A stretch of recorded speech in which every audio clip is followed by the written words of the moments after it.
Hello and welcome back to Fashion Bites. I'm Ellen Byerrum, author of the Screwball Noir, Crime of Fashion Mysteries featuring Lacey Smithsonian, a fashion reporter in Washington, D.C., the city that fashion forgot. Do you ever wonder how clothing described in books is translated into film? Did you know that Dorothy's slippers in The Wizard of Oz were silver in the books and only changed to ruby red in the film? What a difference Technicolor can make. Fashion in books can influence movies, which in turn influences fashions we see in stores. I don't know about you, but I would love to be able to go to a store that sold sophisticated clothes like those from the Philadelphia story. Now, one of the most iconic fashions in film is the dress that Scarlett O'Hara wears at the barbecue in Gone with the Wind by Margaret Mitchell. The time is 1861. It's right before the Civil War is declared. Mitchell describes not only the dress, but Scarlett herself. It's also indicative of what might be missing in that description. Her new green-flowered muslin dress spread its 12 yards of billowing material over her hoops and exactly matched the flat-heeled green Morocco slippers her father had recently brought her from Atlanta. The dress set off to perfection the 17-inch waist, the smallest in 3 counties, and the tightly fitting basque showed breasts well matured for her 16 years. But for all the modesty of her spreading skirts, the demureness of her hair netted smoothly in a chignon, and the quietness of her small white hands folded in her lap, her true self was poorly concealed. The green eyes in the carefully sweet face were turbulent, willful, lusty with life, distinctly at variance with her decorous demeanor. What is missing in that description is how many hours it took slaves to pick the cotton to be made into cloth for such a dress, how long it took to weave that cotton into material, and how long it would take to dye the pattern, and how many clothes could be made with the material that went into that single dress. 12 yards of material could make 3, 4, or 5 less extravagant dresses. Scarlett's clothes are the ultimate in conspicuous consumption right at the cusp of the Civil War. They are a deliberate show of her family's wealth. The dress is a thing of beauty and has been imitated often. In the case of the green-flowered dress, Hollywood got it right. The costume was created on dolls, and in 1940 you could buy a Hollywood pattern and make your own version of it. The green velvet dress, made from Scarlett's mother's velvet curtains, was also a perfect evocation of that dress described in the book. Scarlett had it made with desperation and ingenuity.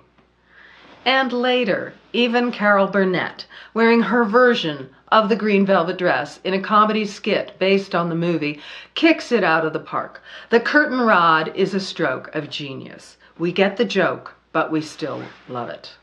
Let's shift to the 20th century, almost 100 years later, to a film based on a contemporary bestseller in 1958. The Best of Everything is a book by Rona Jaffe about young women in the publishing world in New York City. So if you're a writer, you really need to check it out. The book is full of dish about publishing, life as a single woman at the mercy of all the big bad wolves, and expensive rents. Still, they manage to dress fashionably, especially in this film. In the opening chapter, Jaffe nails the early morning rush to the office. They carry the morning newspapers in overstuffed handbags. Some of them are wearing pink or chartreuse fuzzy coats and 5-year-old ankle-strap shoes and have their hair up in pin curls underneath kerchiefs. Some of them are wearing chic black suits, maybe last year's, but who can tell, and kid gloves, and are carrying their lunches in violet-sprigged Bonwit Teller paper bags. None of them had enough money. The main character is Carolyn Bender, who was wearing a gray tweed suit, which had been her dress-up suit in college. She meets Mary Agnes, who wears a black wool skirt and nylon blouse. The clothes portrayed in the film, The Best of Everything, are wonderful, indicative individual characters and the 1950s, so I recommend watching it with some friends. The film caught the spirit of the book and was nominated for an Academy Award for Best Costume in Color. 2 of my books were filmed for the Lifetime Movie Network, Killer Hair and Hostile Makeover. This is the new cover art for the soon-to-be-released trade paperback. You might wonder, does the writer have anything to do with the film's costumes? In a word, no.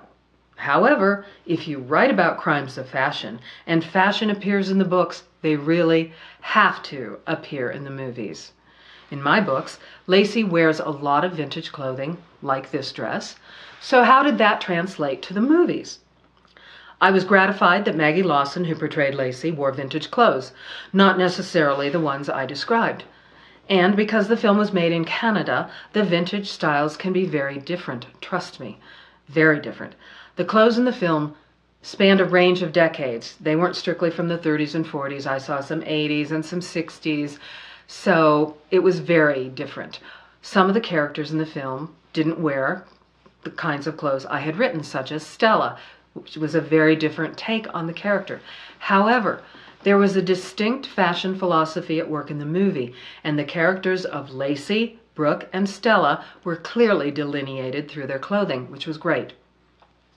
And what you might not know is that the film allowed for breakage in the budget for the clothing.